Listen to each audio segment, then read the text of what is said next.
Okay, hello and welcome to this week's summary video. This week is Independence, Control and Quality of Life. My name is David Oatshaw. I'm the academic lead for Nursing and Healthcare at the University of Derby Online Learning, and I'm the lead academic for this course. I'm joined this week by two guests who you've met before, but we'll just say hi to them, let them introduce themselves, just in case you can't remember who they are. So, hi, I'm Vicky Cockrell. I'm a lecturer in nursing. Hello, I'm Pauline Green, Academic Lead for Social Work and Social Care. So we've been really enjoying following discussion board posts over the last week or so. Some of you have been saying some really exciting things. And today we've got 3 points really that we wanted to try and focus on. Specifically things that people have raised in the discussion boards. So, which have really sort of resonated with us and that we want to sort of talk about. So, and the first one was mentioned by Eva Parsons, who said that, has anyone seen Great Canal Journeys? I think it's a Channel 4 production. Brunella Scales and her husband Timothy West travel the canals of Europe by barge. Brunella has dementia. It's a poignant look at a 50-year relationship culminating in the demise of a person's memory. Well worth a watch. I have to say I haven't seen this programme, but my wife has and I enjoyed it greatly. But you both have, haven't you? Yeah, we both have, haven't we? Yeah, do you want to tell us about it? Well, we were talking about it. We've only seen a couple of episodes, so I don't know how long it is, over how many episodes, but it is interesting. It's quite interesting to watch their dynamic, isn't it, between them, because it's quite clear Prunella is her dementia is progressing, but they're still doing things together, aren't they? Which I think is lovely. But I think you can really see their relationship. You can see the love, but you can also see at points you can see the challenges and the frustration that can sometimes come out during that. I mean, Timothy and Prunella are both very well established actors, aren't they? They are, yeah. And I read something which said that it was an interview with Timothy actually on the Alzheimer's Society. It was very interesting, and it said that was Prunella still working, which I think is a really interesting thing to ask. Yes. And he said yes, she absolutely is, but she didn't want to sort of admit that she couldn't work as well as she wanted to. And actually, although she said she worked fully, she perhaps didn't do, and that wasn't the whole truth. But the question was asked, could she work normally? And Timothy said, well, actually, she does voiceovers, recitals, those kinds of things. So anything that's pre-recorded that she could, have a script for, because she does just struggle to remember the words. Yeah. And I think the thing is that our work life forms quite a large part of our life. And so certainly for actors and actresses, I think, they can tend to carry on with their careers, can't they? And it does seem that that's what she wants to do. Yeah, I think the good thing was they were obviously quite passionate about each other, but also about going on the canals, and that was something they'd done over the years.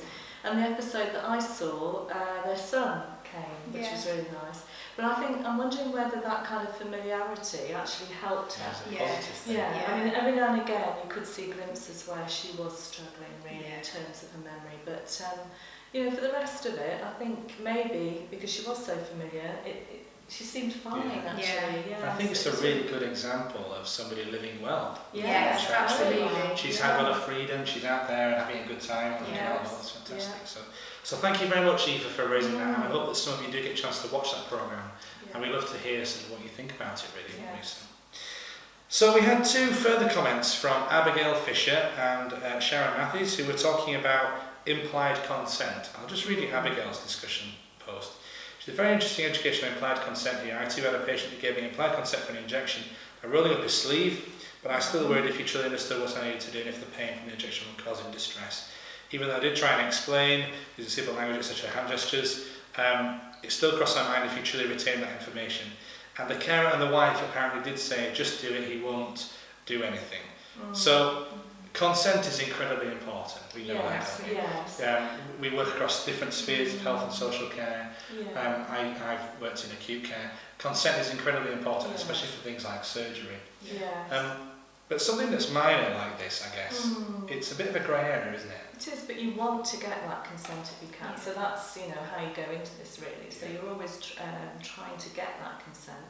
But obviously it's the good, it's for that person's good. Then you would do it, wouldn't you? Absolutely. And in Abigail's scenario there, it does seem that she's really trying to get that consent, hasn't she? She's Oh, got the absolutely. implied consent, Yeah. and she was after that informed consent, which I think is brilliant practice.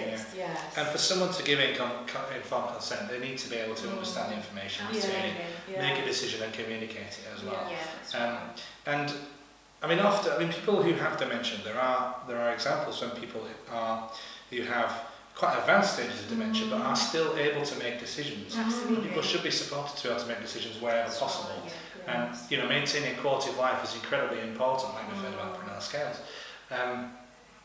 But really, there are things that are called islands of lucidity, and they are when people they often come up almost and have lucid moments and are then able to make decisions, and that's a good time then to be able to speak to people, ask them questions about their care, and that. So if we can we try and aim for those points, don't we really?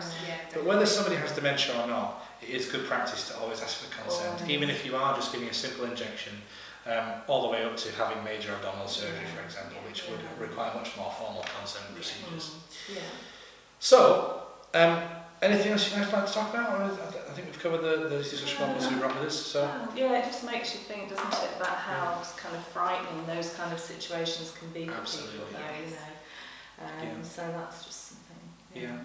So thank you very much to Aoife, Abigail and Sharon, and the rest of you also for making such great discussion about posts this week. It's Easter weekend this weekend, so we're coming to you slightly early, but we'll be back in the normal time next weekend. Hope you're enjoying the course so far, and we'll see you next week. Thank you. Thank you. Thanks. Bye.